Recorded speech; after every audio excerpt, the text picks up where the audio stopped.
বন্ধু বান্ধৱীসকল সুপ্ৰভাত আঞ্জলি প্ৰভাতী বাৰ্তালৈ স্বাগতম।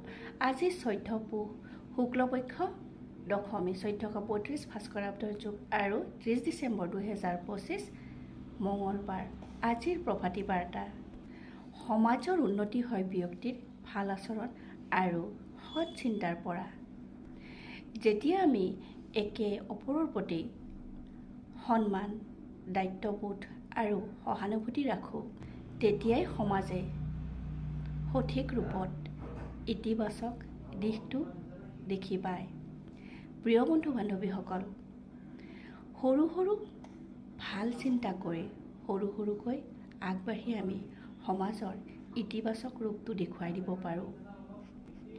সৰুকৈ হ'লেও সহায় কৰি সৰুকৈ ভাল কাম কৰি আমি সকলোকে সমাজৰ প্ৰতি ইতিবাচক দিশটো দেখুৱাবলৈ আগবাঢ়িব পাৰোঁ। সেয়ে প্ৰিয় বন্ধু বান্ধৱীসকল, আহক আমি সৰুকৈ হ'লেও সমাজক ভাল দিশটো ইতিবাচক দিশটো দেখুৱাবলৈ আজিৰে পৰাই চেষ্টা কৰোঁ। আজিৰ দিনটো আপোনাৰ বাবে অতি শুভ হওক। ধন্যবাদ।